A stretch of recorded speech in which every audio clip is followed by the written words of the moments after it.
Welcome. Thank you for attending the latest in a series of public events by the Michael V. Hayden Center for Intelligence, Policy, and International Security. I am Mark Roselle. I serve as Dean of the Schar School of Policy and Government at George Mason University, and we are proud to be the academic host of the Hayden Center. George Mason's president, Greg Washington, likes to say that these Hayden Center virtual events are this era's must-see TV. And by the sizes of our audiences, even on evenings of major events that command the public's attention, speaks very highly to the quality of these events. Many of you here today have, I know, been regular attendees of these events. Welcome back. And for the first timers, I think you're in for a treat. Some of you know that General Hayden has been on our faculty for 11 years, and it will not surprise you to know that when his courses have been announced online, they have filled up in a matter of minutes. The respect and affection for General Hayden at the Schar School and George Mason University are enormous. And if you follow his social media, you will see that these feelings are shared around the country and internationally even. He has shown remarkable courage since the stroke he suffered in November 2018, continuing to be an important voice on issues of the day and speaking truth very candidly at times to power, which is all needed. I now turn to the executive director of the Hayden Center, the former director of the White House Situation Room, Larry Pfeiffer, and he is going to introduce this evening's program. Larry? Thank you, Mark. Appreciate the kind words, and welcome everybody to another Hayden Center event. We are very excited to have this event tonight. I know for some of you, you probably have one eye glued to the television to see if they're going to announce a winner in this presidential election, but I'd like to think some of you are just tired of following the election results, and this is just a nice diversion to take your mind off things. As Mark mentioned, we have General Hayden, who is former CIA director himself. This is the first event that Chris Whipple's having where one of his subjects will actually be in the room to talk to him. So that should make for some interesting and lively conversation.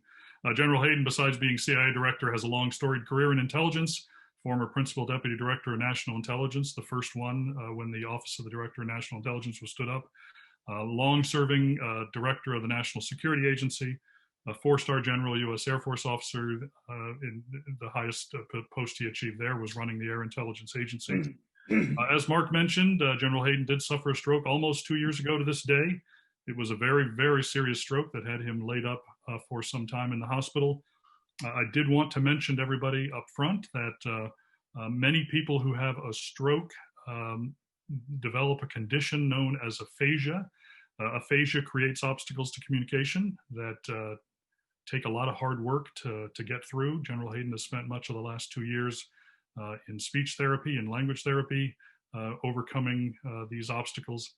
But as you'll note, when General Hayden does talk tonight, there may be some occasions where finding the right word, getting the right word from his head out of his mouth can sometimes present challenges. So please, we welcome your patience, and we'll try to jump in and help where we need to. But I think the fact that General Hayden is here tonight is testament to all the hard work that he has done the last 2 years. So thank you very much, General, for joining us. Thank you. Chris Whipple, he is the subject of the event tonight. He is an author, a writer, journalist, documentary filmmaker. Many of you know him for his documentaries called The Gatekeepers and The Spymasters. These were documentaries, the first that looked at chiefs of staff to the president and the very significant role they play in managing each of those presidents' terms. And then The Spymasters, which was his first shot at CIA directors. He interviewed, I believe at the time, 12 former directors that were still living. I think we've lost at least one of them since the documentary aired. That's right. Yeah. He's he has as a good friend of ours, Bill Harlow, former CIA public affairs official, has stated to Chris, he thinks that maybe he's done this backwards. He created the documentaries first, and then he wrote the books later. So Gatekeepers, New York Times bestseller, and The Spymasters. Hopefully tonight, if you all go out and buy his book, maybe we'll get his book up on the New York Times bestseller list as well. He's a multiple Peabody and Emmy Award winner for his work on 60 Minutes and ABC's Prime Time. He's the creator and executive producer with John Quinones of ABC's very popular series called What Would You Do? When I learned that, I thought we need to get him to go work with new directors of CIA and put them through their paces with different situations to see what they might do. Maybe we can talk to him after the event about doing that. But tonight we're gonna focus on his new book, The Spymasters: How the CIA Directors Shaped History and the Future. We'll talk to Chris for a while, and then we will turn to the audience for questions. So if you've got questions now, or if you have questions as the conversation evolves, pop open the Q&A panel that should be on your Zoom toolbar and type your question there. We will not be monitoring the chat function for questions, so really find that Q&A box and start pumping your questions in there. And we're going to get way more questions than we can handle. So we're going to go through your questions and pick out the ones we think are best and maybe cover areas that we haven't already discussed as we've gone along. So with that, welcome, gentlemen, and thank you. I didn't know, Chris, if you wanted to say a few opening remarks or thoughts about the book and about doing one of these events with one of your subjects. Well, first, Larry, thank you so much for the introduction, and it's such a pleasure to be here, and really an honor to be joined by General Hayden. And I just wanted to say a word or two about him. I covered in my book, wrote about 70 years of history in the intelligence community, and I just want to point out that Mike Hayden was the right person at the right time for the CIA when he arrived. I think of him like Bill Webster after Iran-Contra and George H.W. Bush after the scandals of the 70s and the so-called family jewels. The CIA desperately needed leaders at that time, and they got them in the form of Bill Webster, George H.W. Bush, and I put General Hayden in that category too. He came in at a time when the CIA was famously called a battered child, reeling from scandals, from enhanced interrogation, which he had to clean up, WMDs,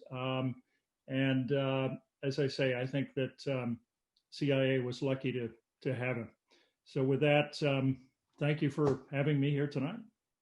Thank you. So we'll start off right off the bat. As I mentioned, I think many in the audience know you originally from your documentary, The President's Gatekeepers, from back in 2013, and the subsequent book that was published in 2017.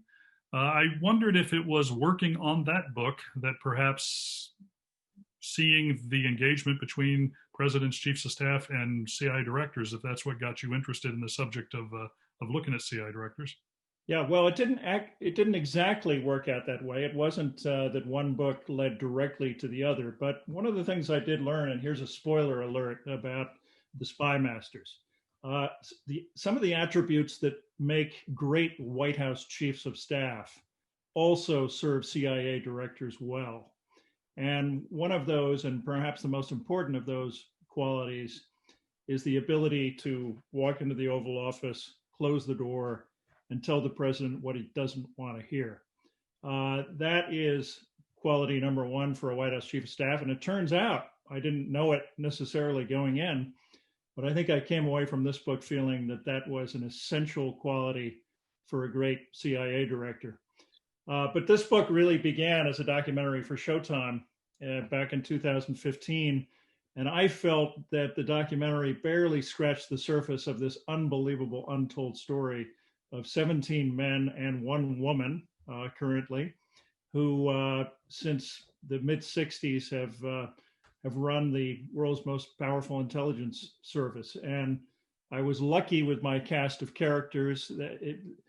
John le Carré couldn't have dreamed them up, from Richard Helms, dry martini in one hand and cigarette in the other, who could tell Lyndon Johnson that bombing North Vietnam was not working, to Gina Haspel, a covert operative who cut her teeth in the back alleys of Africa and is now running the agency. So I just felt that the book was a chance to go deeper. And I'll add just one last thing about the difference between doing documentary films and a book. With a documentary like the Spymasters, CIA and the Crosshairs, which we did for Showtime, in which I interviewed every living CIA director at the time, you tend to get the view from 30,000 feet from the directors themselves, including Mike Hayden, who was sensational in it. With the book, you need to get the view from the ground up. And so when I went to do the book, I went back, re-interviewed almost all the directors, but also their colleagues, their families, digging into the archives and trying to go deeper. And I hope I've succeeded in doing that. Well, I just finished the book myself, and yes, I saw quite a few former colleagues in there, some directly quoted and some that I can pretty much guess who they were, and it is definitely rich. One of my favorite, by the way, one of my favorite stories about Richard Helms that's not in the book. I got a chance to get to know his widow, Cynthia Helms, who was a marvelous woman. And she told me that over breakfast, Dick Helms would read the Washington Post out loud to her and tell her who the unnamed sources were. Yeah, I think many of us could be accused of doing the same thing, or seeing a news story on television and turning and saying that's not really what happened. Fascinating. General Hayden, the documentary, I know in your class at Evanston's University Shar School, you teach a graduate level class, a survey of the intelligence community, and you've used the documentary as part of your syllabus. What was it about the documentary that you found useful for your class and for your students?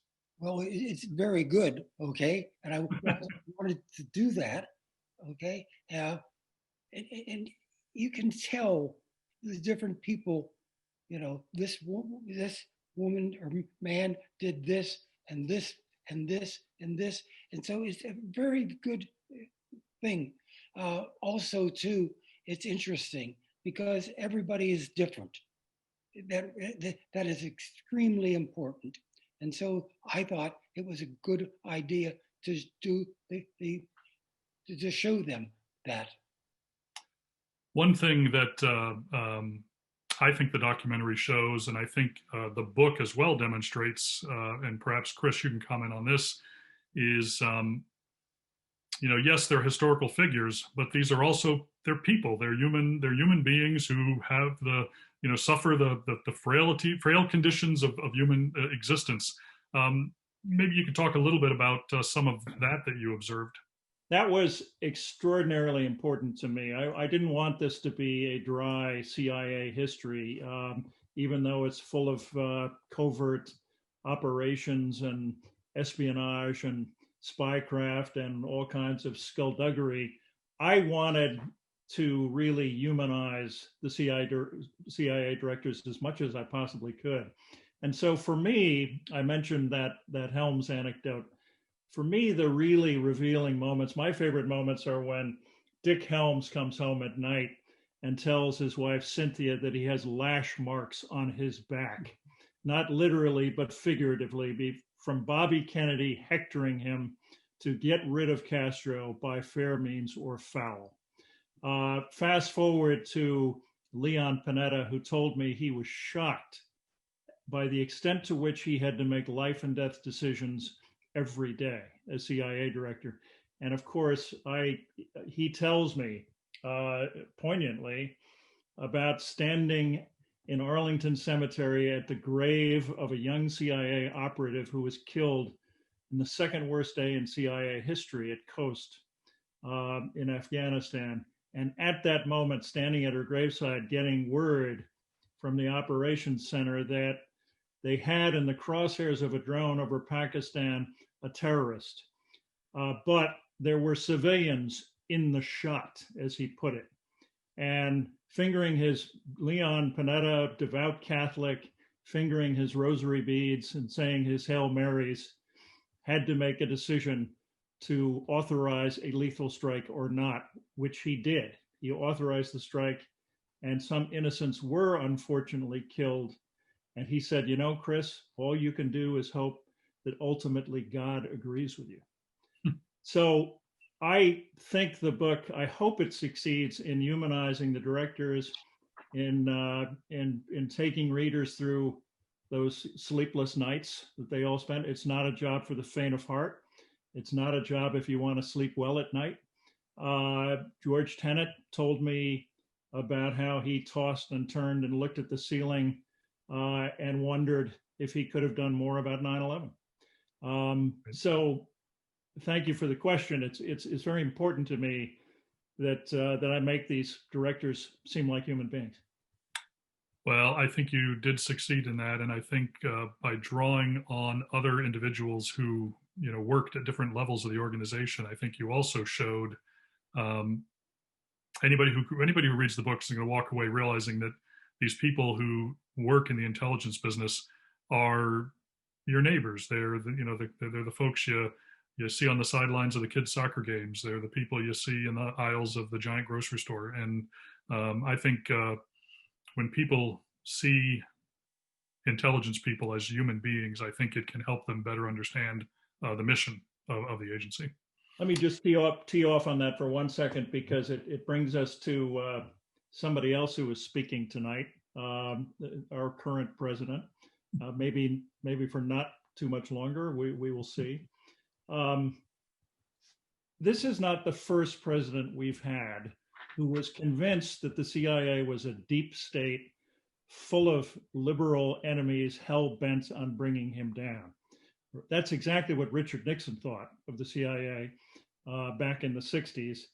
And he thought Dick Helms was a martini-sipping elitist who was out to get him. Well, Nixon was wrong. Donald Trump is wrong. And in my view, and you guys know this far better than I, in my view, almost everybody out there at Langley is pretty good at keeping their heads down and ignoring the bluster coming out of the Oval Office, trying to disregard who's there at any given time and just do their jobs. So I think that both Nixon and Trump were completely wrong in that respect. Well, thank you. That actually tees up the next question I was going to hit you with. Some say for a director of CIA to be successful, they should be close friends or colleagues, professional colleagues, political colleagues of the president. Others say, no, for a CIA director to be successful, they need to be a career professional intelligence officer who really understands the nuts and bolts of how things work and can best represent the mission of the agency and the results of the intelligence work to the president. We've had directors who have fallen into both categories. We have some directors who have actually been able to have attributes of both. As you examined all of these directors, did you walk away with any thesis as to whether there is really an answer to that question or not? Well, I'd love to hear General Hayden's answer to that question after mine. I would say, after studying 70 years of CIA history, that there's no graduate school for CIA directors. There's no formula. There's no perfect. There's no checklist necessarily that tells you who will succeed and who will fail. Insiders have succeeded and they've failed. Outsiders have succeeded and failed spectacularly. I think that, to answer your specific question, that it's a mistake probably for the CIA director to be too close to the president, because you have to be the honest broker of intelligence, and just like the White House chief of staff, you have to be able to tell him hard truths. That's number one. But I said earlier that the spoiler alert about the Spymasters is that White House chiefs and CIA directors, good ones, have something in common. And one of those things, it's no coincidence in my view that Leon Panetta was one of the best at both jobs. And that's a large part of that was because he was grounded, he was comfortable in his own skin, Sure, he knew Capitol Hill. He was comfortable in the corridors of power. He knew the White House. He had a good relationship with the president. But in the final analysis, what made him a success was that ability to be able to tell Barack Obama what he didn't want to hear. And to cite one example that I write about in the book, before the raid that killed Osama bin Laden, Panetta went and briefed congressional leadership on his own authority because he knew it was the right thing to do. The Obama White House went ballistic. Bill Daley and Barack Obama were not pleased, and they called him on the carpet. And Panetta said, "Look, I'm sorry, but that was my job. It was my duty to do it.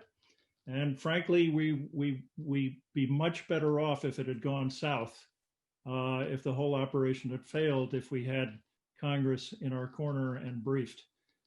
Just one example of how a CIA director has to have a little distance from the president, I think, to be able to tell him hard truths.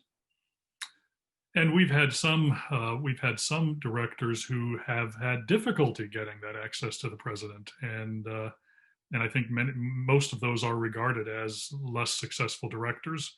Yeah, I would say, looking back at the last 50 years of CIA history, you'd have Jim Woolsey would be at the top of anyone's list. James Woolsey under Bill Clinton, for having had a really dysfunctional relationship with the president.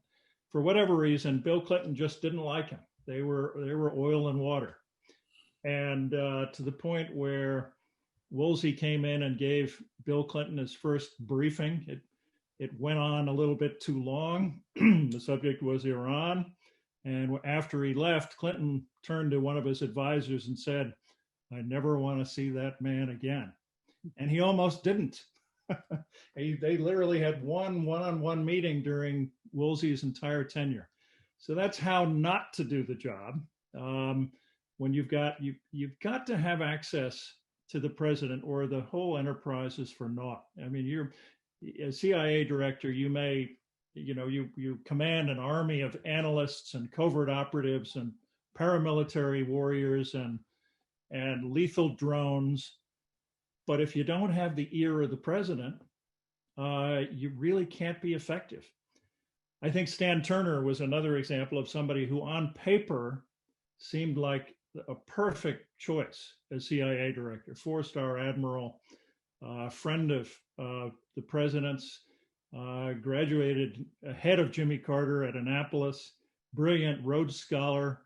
And yet, for whatever reason, he was very deferential by all accounts. When he was CIA director, he seemed incapable of really holding his own against people like Zbigniew Brzezinski, the national security advisor.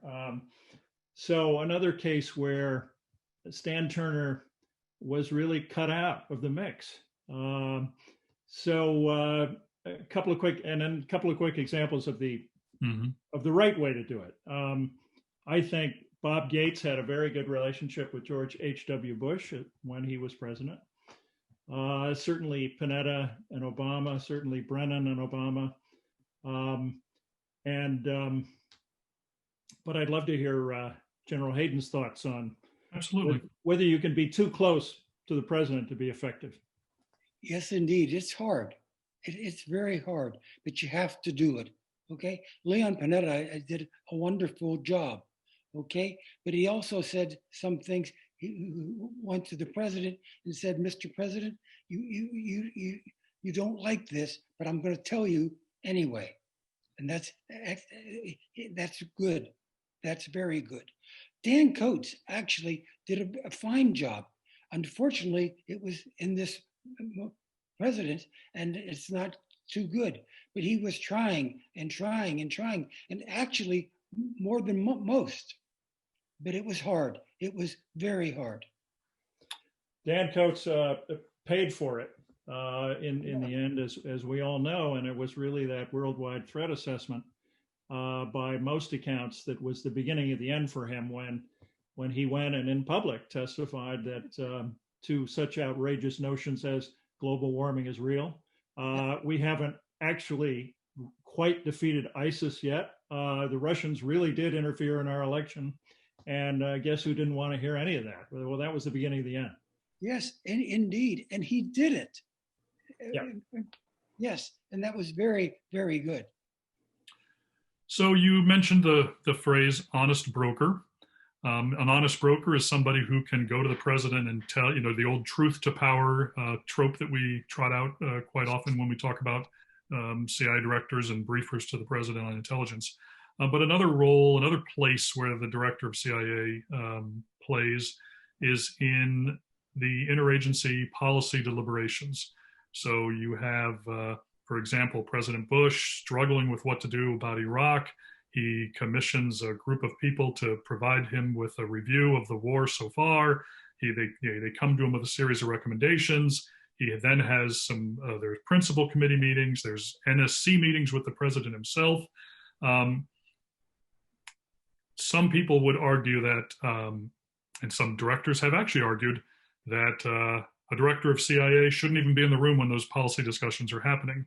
Others say, no, they need to be in the room. Again, looking at 50, 60, 70 years worth of CIA director history, what did you walk away with? Is there a defined model that seems to be most appropriate? Do you feel that we had any that overstepped their bounds? I came away after my study of all the directors, really with the model. It seems to me that most CIA directors would cite was Richard Helms as the quintessential honest broker, quote unquote, which is a little different from being the speaker of truth to power. The honest broker is the person who in Helms's case would literally step out of the room before policy discussions began. And Helms was just fine with that. He felt it was absolutely essential that he not be seen as someone who was putting his thumb on the scale in favor of one policy or action or another. And that didn't last particularly because after Helms and the CIA successfully predicted the 6-day war, when they said it would last no more than 7 days and maybe less, all of a sudden LBJ wanted him at the so-called Tuesday lunches. And he was there the rest of the time and caught up in all the debates over Vietnam and so forth. But he tried to be the honest broker, simply presenting the intelligence, just the facts and options, but never putting his thumb on the scale. And I think most CIA directors who followed would say that's the model. But it was fascinating to me, and I'd love to get General Hayden's take on this, because I was speaking to the Kennedy School a few weeks ago to a class full of current active intelligence officials from Israel and UAE and Bahrain and UK and France. And they really pushed back on me on this notion that directors of intelligence should simply be honest brokers. They said, oh, no. We several of them said they felt that the director of intelligence should be present for the policy discussions and making recommendations. And I wonder what General Hayden thinks of that notion. Yeah, it's interesting. For me, I was in the White House, okay? And I was talking maybe 10 minutes at most. And then I'm done. Well, I'll stay in the room, but I absolutely, but I don't think about those things until the last moment. Maybe I'll say, I got to say something. This part here, I don't know that you want that part there. Okay. Yeah. But mainly I talk first and then be silent. So you would agree that that's still the model. It certainly hasn't been true historically of every director, and God knows there were those who thought that George Tenet was certainly not shy about expressing his opinions on policies and on actions. and George would certainly not hardly the only one.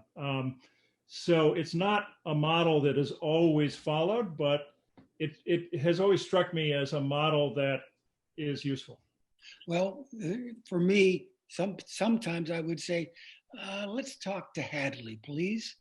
And I would talk for Hadley, okay? Yeah. And maybe then the president, not me, but the other.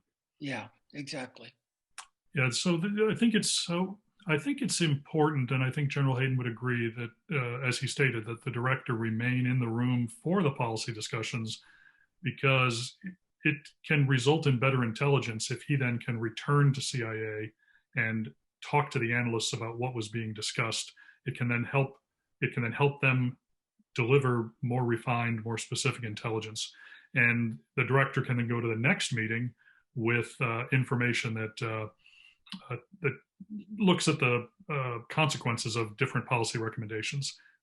General Hayden, you're famous for saying that your role in those meetings was to create the right and left hand and north and south boundaries of reality for the policymaker, so that they would know, okay, if you're developing a policy recommendation over here, you know that that isn't within our understanding of reality. And we would do that.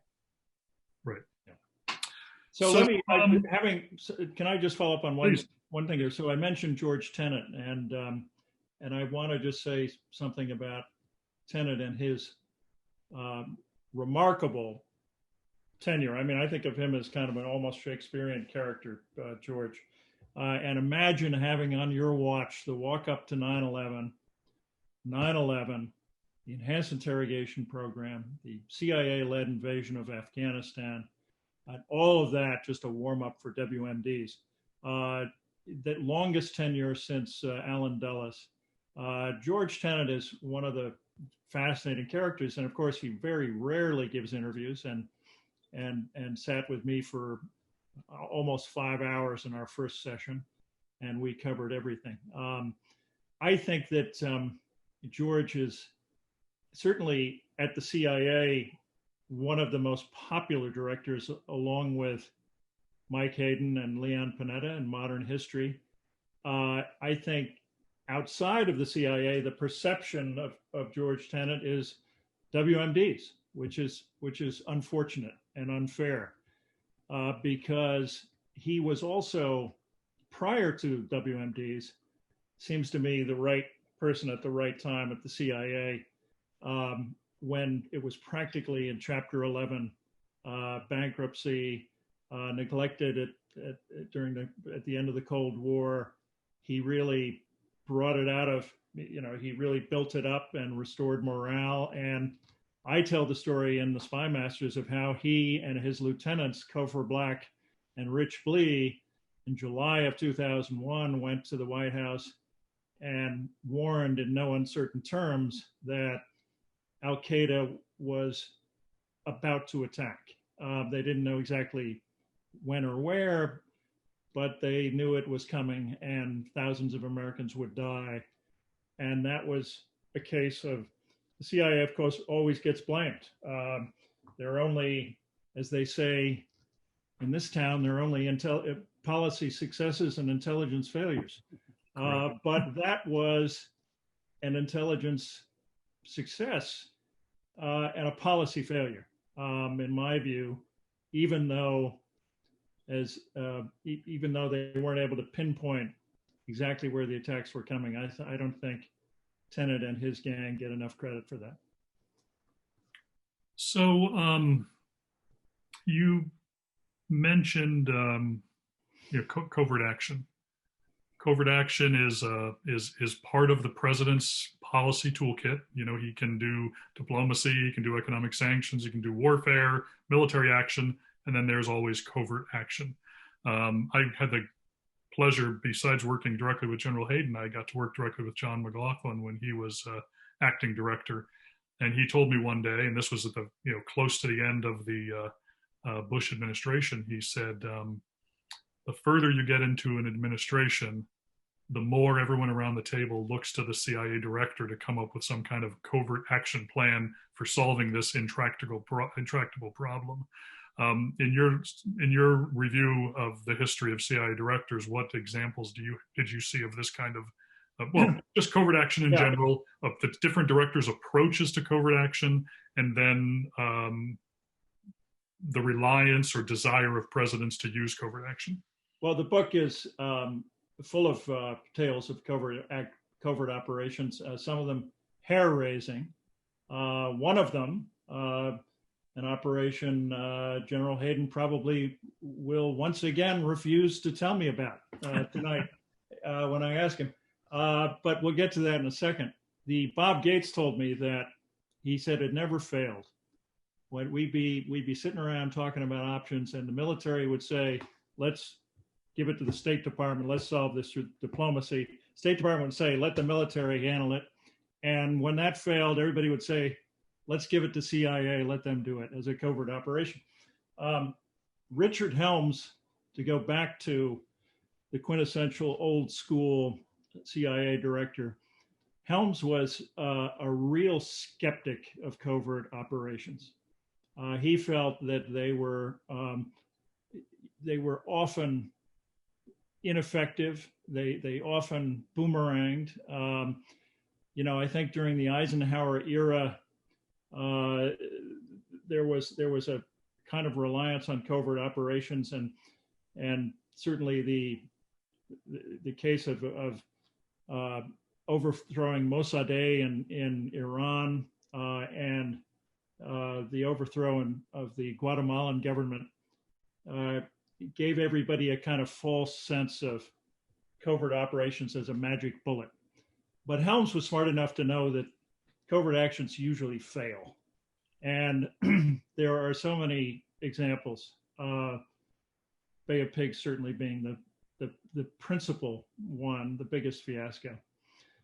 But one of the stories I tell in the book, which is absolutely fascinating and hair-raising and riveting in my view, was the 30-year manhunt for the operations chief of Hezbollah, a man by the name of Imad Magnia.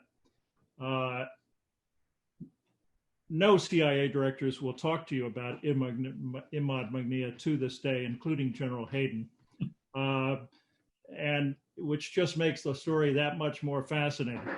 But I tell the story untold, unreported until now in the Spymasters, about an early attempt to kidnap Imad Magnia in Beirut. He was, for those who aren't really familiar with him, an absolutely brilliant, devious, elusive terrorist who had the blood of hundreds of Americans and Israelis on his hands over decades, who invented a so-called shaped charge that helped to drive the Israelis out of Lebanon. He was the most wanted terrorist for decades. And he was finally killed in a covert operation, apparently a joint operation between CIA and Mossad in 2008 in Damascus. It was on General Hayden's watch and is arguably one of the most successful covert operations, maybe right up there with bin Laden. But General Hayden won't take any credit for it because he won't talk about it to this day. And nobody else will either, but you can read all about it in the Spymasters.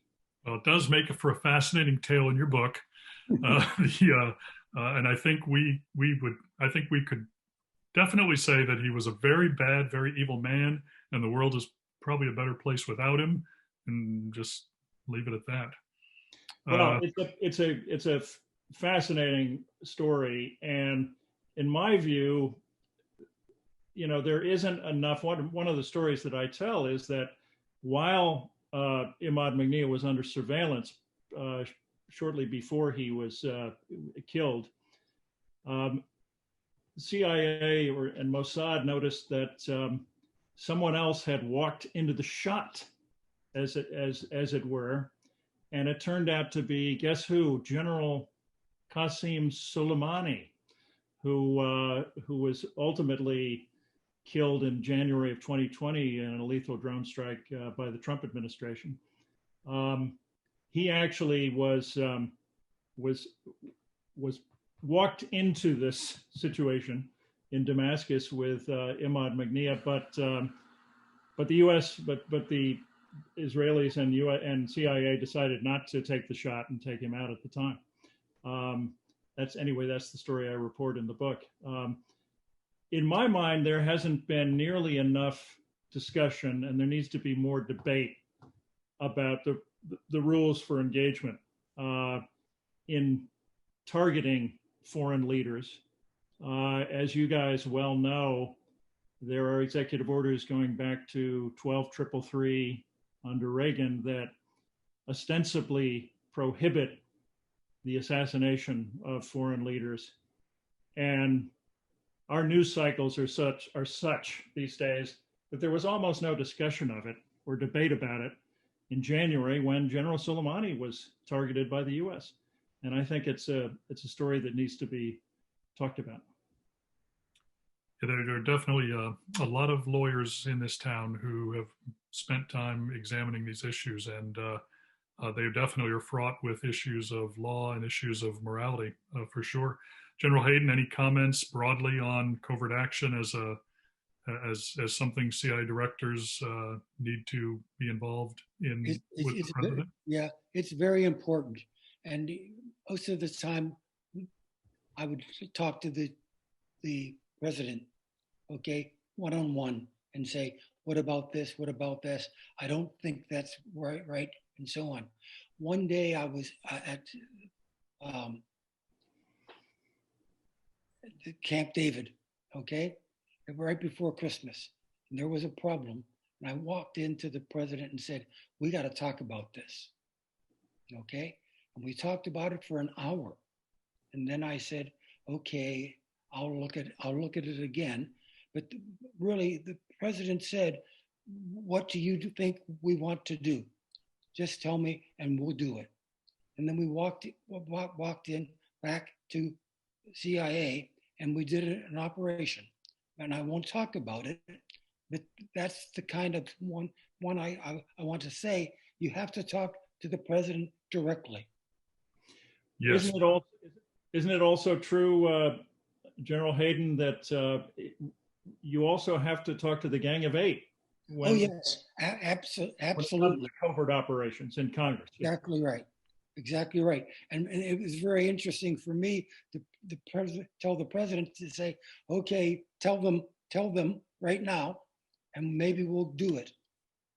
Yeah. Well, that's in my view one of the really essential reforms that going back to the mid 70s and the right. Frank Birch committee. It's made all the difference, in my view, that there's been congressional oversight since those days, and covert operations have to be briefed to Congress. Yep. And that's why Leon Panetta felt compelled to brief Congress about the Bin Laden mission. Exactly. Yep. It was risky because it could have leaked, but it was the right thing to do, and I think it's made all the difference. Absolutely. By the way, Congress is okay about that. There's a lot of problems, okay, but not that. That's okay. We do that originally, or we can do it. Covert operations tend not to leak. That's correct. That's exactly right. Correct. Yeah, that is definitely another thread you pick up in the book, is this issue of oversight and directors' approaches to oversight. And although I think the trend line historically has been one of greater interaction with Congress, greater oversight, and I think most people of General Hayden's generation, my generation, actually, as much of a pain in the neck congressional oversight can be, it's absolutely vital to create the running room for us to be able to do the things we need to do to protect the country. Some might argue that the trend line has shifted into reverse in recent years. Any comments, Chris, on and you're looking at the directors? No question about it. And the trends have not been good, particularly in the last 4 years. And part of that is because Donald Trump has succeeded in politicizing the intelligence community to an extent that would make Richard Nixon blush. Not only has he intimidated the leaders of the intelligence community into, or simply fired them in the case of Dan Coats, or forced them out, but he's installed as director of national intelligence the ostensible superior to the DCIA, a partisan sycophant named John Ratcliffe, who, and there's no Trump falsehood that Ratcliffe won't repeat in public. So it's been a real problem, and and I think that one of the real tragedies is that there's been a failure by some of the leaders of the intelligence community to be the honest broker of intelligence to the American people. And what I mean by that is Gina Haspel has been AWOL at times when we needed to hear from her in public. As General Hayden pointed out, Dan Coats wasn't afraid to go to the worldwide threat assessment briefing and say things in public that Donald Trump didn't want to hear. But I'm afraid that the trend has been toward secrecy. The trend has been toward not saying things, not daring to say anything in public that would anger the president. And the worldwide threat assessment briefing is a key example, I think, because in 2019, when Dan Coats got in trouble for what he said, almost nobody noticed, but there was a paragraph, at least maybe more, in that briefing about the threat of a pandemic. Almost no one noticed it at the time. And then in 2020, the worldwide threat assessment was canceled. It never happened. Can you imagine what would have been in the 2020 worldwide threat assessment about an emerging coronavirus? Well, I believe that the CIA director has to be not just the honest broker of intelligence to the president, but to Congress and the American people. And testifying publicly about these threats is crucial, because testifying in public makes it harder to politicize intelligence in private. So I want to jump into some of the questions from the audience. They're being very patient because we are nearing 10 minutes of the hour. And if you're available, Chris, maybe we go a little bit past 8 o'clock just to get a few more questions in. Happy to. So we have one question here. This comes from David Priest, who's a good friend of the Never heard of him. Center. Never heard of him. Yeah, he asks. He was a great help to me in writing the book. Yeah, he's got a great knack for the history of definitely relations between the president and the leadership of the community. He asks, given everything you've learned and given where we perhaps are today, should the director of CIA, or maybe even the director of national intelligence, should those positions be, should legislation be created to make them fixed term, like the FBI director, perhaps? I'm not sure that's the answer. And I'd love to know what David Priest thinks and what General Hayden thinks about that. But I remember having a conversation with Mike Morrell about this and posing that same question to him. And his response, I hope I'm being accurate here about it. He said he wasn't so sure that would be effective, because the trouble is that the relationship between the president and the CIA director is everything. It is so critical. And to have someone who, I mean, there's certainly been champions of the notion that this should be a nonpartisan position and that CIA directors should be able to stay on from one administration to the next. George H.W. Bush was a great proponent of that. He wanted to stay on and be Jimmy Carter's CIA director. Imagine how history would have changed if that happened. But to try to institutionalize it the way the FBI, for example, had a tradition of 10-year terms, Morrell felt, and I think I agree with him, that it wouldn't necessarily be effective because, once again, the president is entitled to have somebody that he really has trust in and has some kind of an effective working relationship with. And there's no better example of that than Barack Obama and Leon Panetta, for example. So I don't think that's the answer. I'd love to know what General Hayden thinks. No, I think so. You know, I look at it and say, well, maybe, maybe not. But finally, I say no. And actually, covert actions is the difference. That is not good. So we have a question from another audience member who remains anonymous, and it mirrors a question I had in my list. But I notice your book is called The Spymasters, and it talks about CIA directors. It doesn't say CIA and directors of national intelligence. The creation of the director of national intelligence removed some responsibility from the director of CIA, who has quite a box load of things he has to do on a day-to-day basis. As you examine the more recent history of directors of CIA, as you read the book, you discuss some directors of national intelligence, Jim Clapper in particular, when talking about the Trump years. What's your thought about the DNI? Is it necessary? How has the establishment of the DNI changed the roles and relationships of the directors of CIA to the president? I think the short answer is it really all depends on who's in the job, and the relationship between the DNI and the DCIA, the Director of Central Intelligence of the CIA. In the beginning, it's funny because I was lucky at my launch party, which was a Zoom event in these times.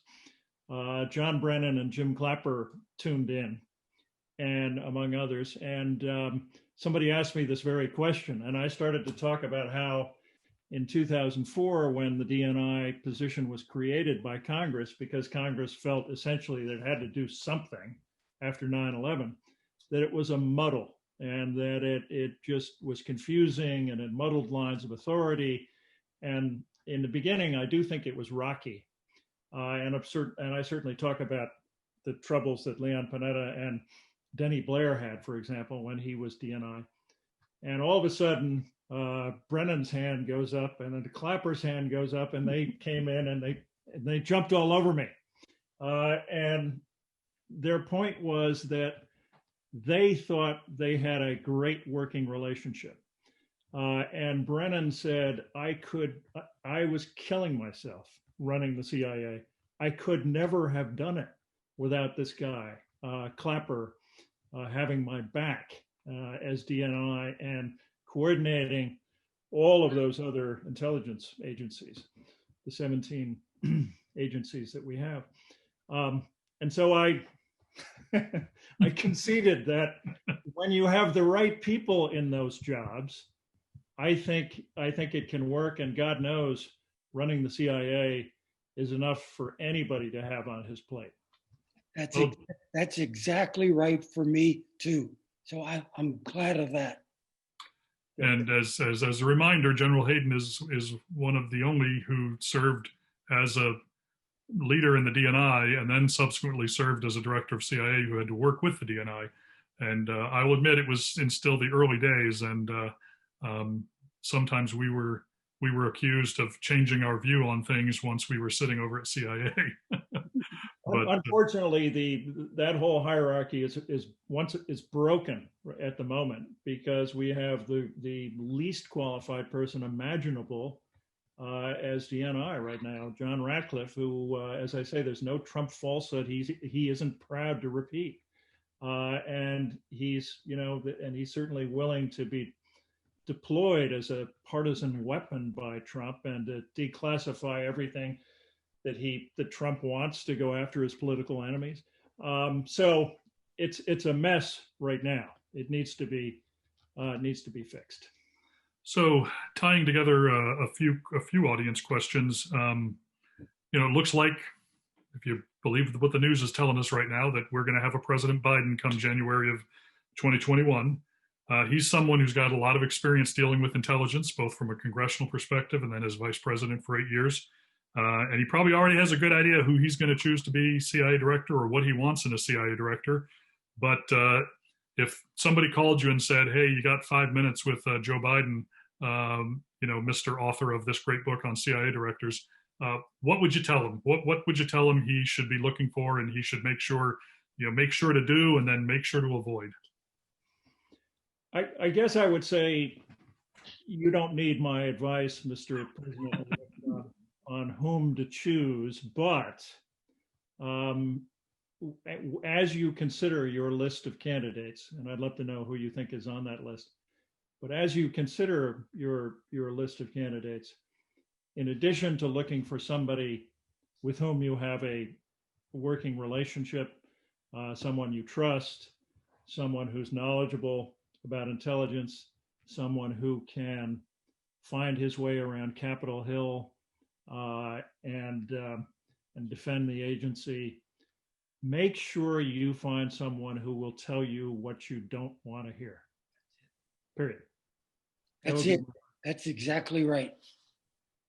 We like to refer to that, General, as the inconvenient fact. Yep. Yeah. So that's good to hear. Another great question from the audience. They reference Leon Panetta having a very positive view of the synergy between the military and the intelligence community, and the Title 50 rules and Title 10 rules actually can work well together, and that doesn't need to be a battle line between the Pentagon and CIA. Obviously, the CIA directors that you did, that relationship with the military hasn't always been that rosy. Just interested in your thoughts about the CIA/intel community's relationship with the military and how a director might have been able to influence that through the years. Well, it reminds me of a story General Hayden told me. Shortly after David Petraeus was nominated to become CIA director, I believe General Petraeus went to see Mike for his advice. And as he was leaving, General Hayden said to him, David, one more thing. The CIA has never looked more like OSS than it does right now. It's become a paramilitary army, and you've got to be thinking about you've got to address this. It's not supposed to be always the pointy end of the spear. I mean, he was much more eloquent than I'm being at the moment. Its original mission was intelligence gathering, and that needs to be the main mission. I believe. Is that right? More or less? That's exactly right. Yeah.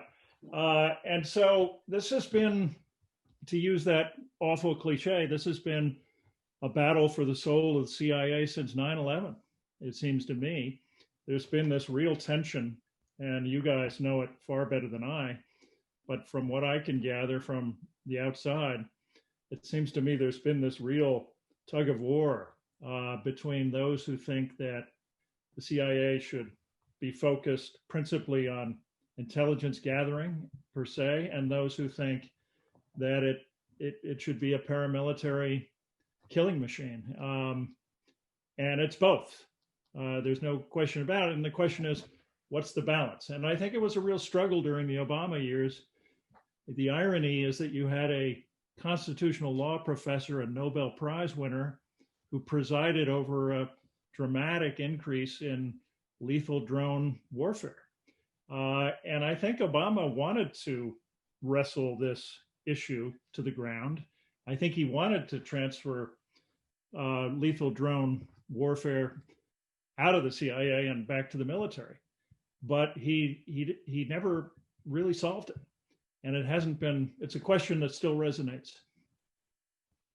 Yeah, I think when General Hayden was working, when I was helping him, we were working with the Obama transition team, in those very early days before the inauguration, that was a subject that was raised about, possibly moving that responsibility to the Pentagon, amongst a variety of others. And ironically, President Obama actually increased the use of drones Right. through his tenure, and that has continued to this day. We got a great question from a former colleague of General Hayden and my. He's a professor over at Catholic University, Nick Duzmovic. I can never pronounce his last name. Apologies, Nick.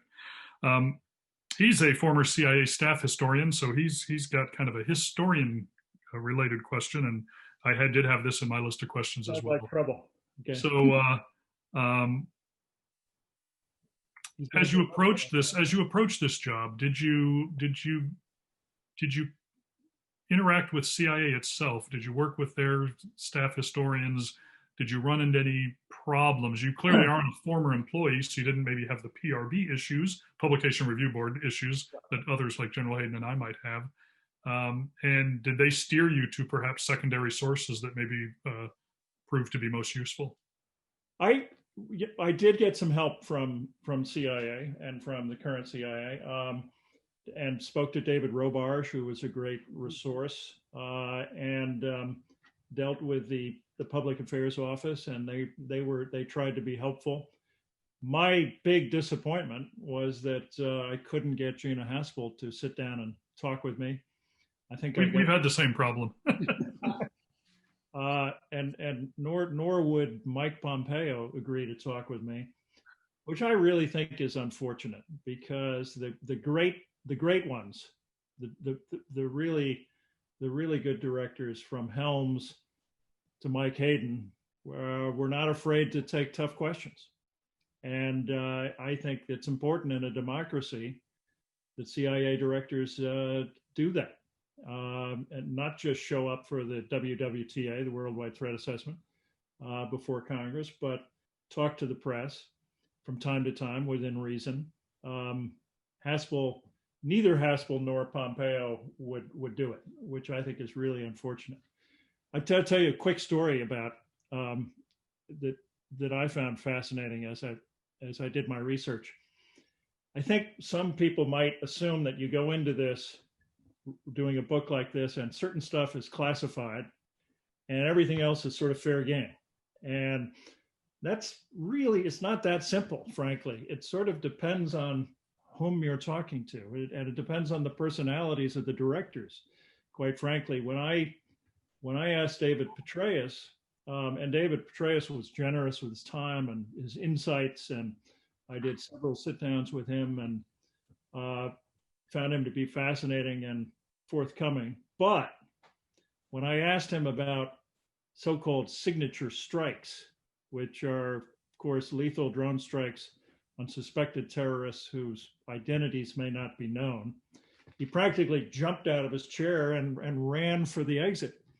Mike Morrell, the same thing.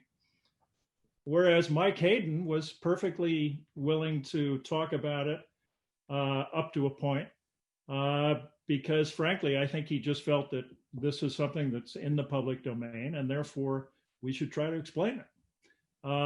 So there are I had a lot of advantages. No review board, and I had courageous CIA directors who were willing to tell me stuff they probably shouldn't have told me. So that raises a question for me, and maybe this can be our last question, because I think we are over time now. But you talked to all of these CIA directors, and most of them had one thing in common: they were former CIA directors. In an American free democratic society, what role should former directors be playing? And I as you read the book, you definitely see different directors had different views on what former directors should be saying or doing. I work closely here with a former director who I think feels very strongly about being available to discuss what he can about intelligence, to demystify it for the American people. But I'd be interested in your thoughts, Chris, and then General Hayden, you may have some thoughts as well to close out. Yeah, I'm sure General Hayden will be far more interesting on this than I will, but I will simply say this. I understand the tradition of retired CIA directors being above the fray and trying to be as nonpartisan as they can possibly be. And I get it. I was with Bob Gates. I just happened to be at his house on a lake in Washington State when the letter was circulated among former CIA directors and intelligence officials protesting the removal of John Brennan's security clearance. And Gates told me, I'm going to sign it. But, John's been really kind of out there. He's really, he's been much more outspoken than I think CIA directors should be. I would respectfully argue that when not only John Brennan, but General Mike Hayden, James Clapper, and countless former national security officials of all kinds and both parties feel compelled to speak out about the current administration and the current occupant of the Oval Office, that should tell you something. These are not normal times. And I think that I applaud the courage of Brennan and Hayden and Clapper and others to speak the truth. That's my view. General? Yes, indeed. I have things to say, and I'm very, very careful about this. But many things is going on now. We have to say something about it. And so I did. Correct. And I think we've seen for the first time people like yourself, General, Jim Clapper, John Brennan, others who have even ventured into political endorsements, which is something that may have really been a red line in the past. You look back to 2016, you did not offer a political endorsement in 2016. Michael Morrell, however, did. And he now, if you speak to he kind of regrets that he went that far at that time.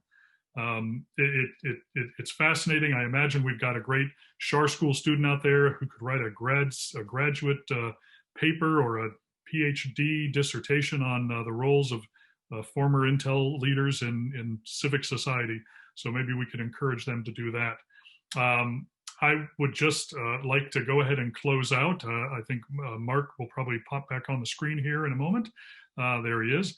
I want to thank you, Chris Whipple, everybody. What a wonderful chore he took on examining this, giving us this comprehensive look at 50 years worth of directors, 50 plus years worth of directors. I think the book would be a great resource for students at our school and other schools. I think it could be a good resource for faculty members here as well in terms of assigned readings. So I would encourage all of them to go out and get your book. It's available wherever books are sold. The title again for everybody is The Spymasters, How the CIA Directors Shape History and the Future. And with that, I would like to just say one more thank you. Thank you again, General Hayden. I know doing these kinds of things can be a little hard and a little frustrating, but I know the audience really enjoys when you can join us like this. So thank you very much. Thank you. Mark? Great. Thank you, Larry. Chris, Michael Hayden, thank you very much. And absolutely wonderful discussion and great showing for the Schar School and George Mason University, as all the Hayden Center programs are.